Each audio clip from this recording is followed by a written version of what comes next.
Boker Tov, le sage dans la Gemara nous ont dit Bederech Shadam Rotzel Ilech Ba Molichin Oto. Le chemin que l'homme veut partir, veut marcher, dans ce chemin on le guide. Bilam avait une volonté de maudire le Ham Israël parce que c'était un antisémite juré. En même temps, il se dit serviteur d'Hachem. Sa haine aux Juifs était plus grande que son dévouement à Hachem. Et c'est pour ça qu'il fait tout un jeu avec Hachem. Je veux partir, je peux partir, je ne peux pas partir. Et Akadosh Baruch Hu lui dit, si tu veux tellement partir, pars. Mais quand Hachem lui dit, si tu veux tellement partir, pars, ça veut dire, moi, j'ai pas envie que tu partes. Mais si tu t'entêtes, pars, mais sache que tu ne pourras pas les maudire. Qu'est-ce qu'il fait Bilam? Il prend cette parole d'Hachem comme un ordre d'Hachem de partir. Et ça, c'est l'idée de Beder, Shadam, Rotzel, Ilech, Bam, Molichin. Tout des fois, Akadosh Baruch Hu, il voit qu'il y a quelqu'un qui n'a pas de bonne pensée, qui n'a pas de Hirat Shamayim, qui se comporte mal.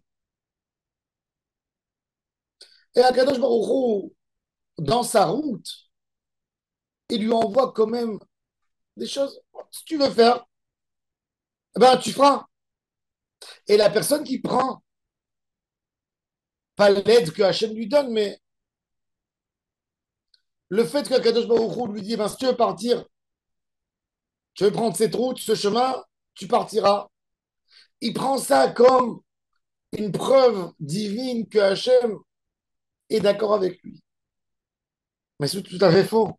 Parce que Bederech chez Adam Rotzel Iler, Ba Molichin Otop. La manière que tu veux te diriger, Akadosh Baruch Hu te dirigera. Alors, qu'est-ce qu'il faut faire, Bémet, pour ne pas tomber dans ces pièges du Yetzirara? Il faut avoir beaucoup de tfilot et beaucoup de demandes à Hashemit Barach qui nous sauve du Yetzirara.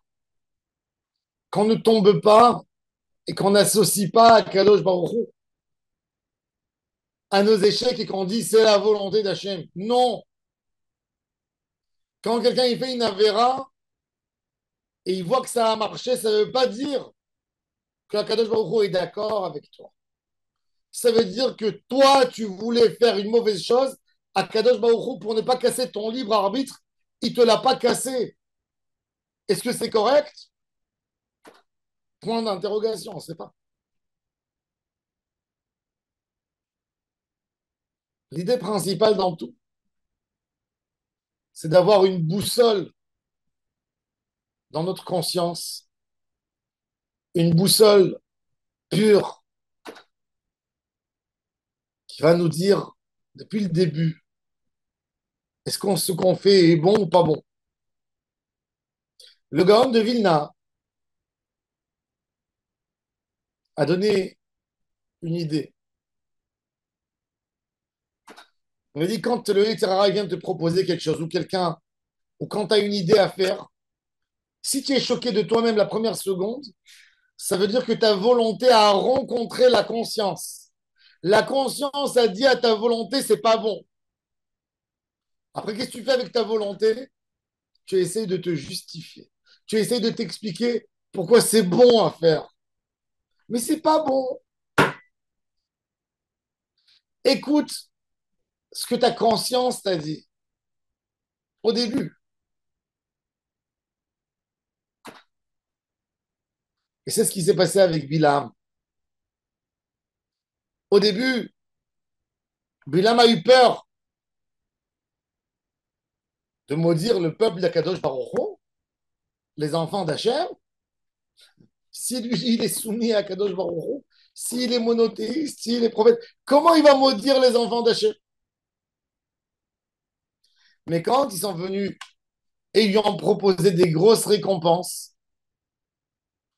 Là, il a commencé à expliquer pourquoi, oui, il doit aller, qu'il va faire attention de ne pas maudire les enfants d'Hachem. Mais Akadosh Baruch Hu connaît tout ça. Alors Akadosh Baruch Hu lui a dit, si tu penses que tu vas réussir, va. Mais en réalité, Akadosh Baruch Hu il ne va pas. Mais il veut aller. Et comme il va, il a une volonté tellement puissante d'aller, même quand son ânesse, elle est là, elle a peur de l'ange, elle bouge à droite, à gauche, il la frappe. Il ne voit pas dans ça un empêchement d'Akadosh Baruch Hu qui lui dit ne va pas. Jusqu'au moment où il voit l'ange devant lui avec l'épée et il s'arrête. Parce qu'un homme, il a en lui cet instinct animal, cette tentation du Yetzirara, et à chaque fois, il se dit c'est bon, ça ira. Mais on a besoin de se poser à chaque fois pour se poser la question, est-ce que ce que je fais est bon? Beaucoup de tfilotes, beaucoup de avodat Hashem, beaucoup de hitbodé doute, beaucoup de cheshbon à nefesh, de parler avec son âme, de parler avec soi, de faire un monologue avec nous-mêmes et de se parler, de se poser la question. Est-ce que ce que je suis en train de faire, est-ce que ça plaît à Kadosh Baruch Hu? Est-ce que c'est le bon chemin? Est-ce que c'est la bonne chose à faire? Rien qu'avec des filotes de tous les jours et de demander à Hachem de ne pas tomber, on peut réussir parce qu'on se colle au émet et on ne se laisse pas tenter par notre Yetzirara qui répond à notre place et qui nous dit que ce qu'on fait est bon et correct. Il faut beaucoup, beaucoup pleurer à Hachem, beaucoup prier, qu'on soit juste toujours, qu'on soit émet, émet avec nous-mêmes et qu'on fasse les bonnes choses que Hachem désire qu'on fasse. Le Roche, Rabbeinu Hacher a un livre qui s'appelle Orot Chaim. Il dit Retse ba'asher yirtze yotzrecha. Veuille ce que ton créateur veut. Qu'est-ce que ça veut dire? Il dit pas fais ce que ton créateur veut. Parce qu'on peut faire ce que le créateur veut sans vouloir le faire béhémet. Parce qu'on a peur. Il dit non, l'idée du juif, c'est de vouloir ce qu'Akadosh Baruch Hu veut.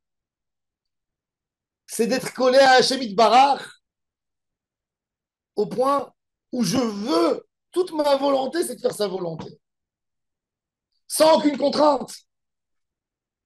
Pas comme Bilam. Lui, il veut maudire le Ham Israël, mais bon, qu'est-ce qu'il va faire? Akadosh Baruch Hu ne le laisse pas. C'est horrible. C'est horrible de dire, moi je suis pour toi. Comme les hommes politiques, quand ils s'engagent pour quelqu'un, de lui donner quelque chose, après, ils ne veulent pas lui donner. Alors ils prennent un conseiller juridique et le politicien, il dit, moi je veux te donner, mais c'est le conseiller qui m'empêche. Parle avec lui. Ça, c'est des réponses du Yetzirara.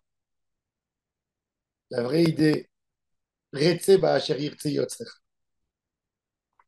Veuille ce que ton créateur veut. Et là, tu ne te tromperas pas. Tu iras dans le bon chemin. Baruch Adonai l'olam. Amen.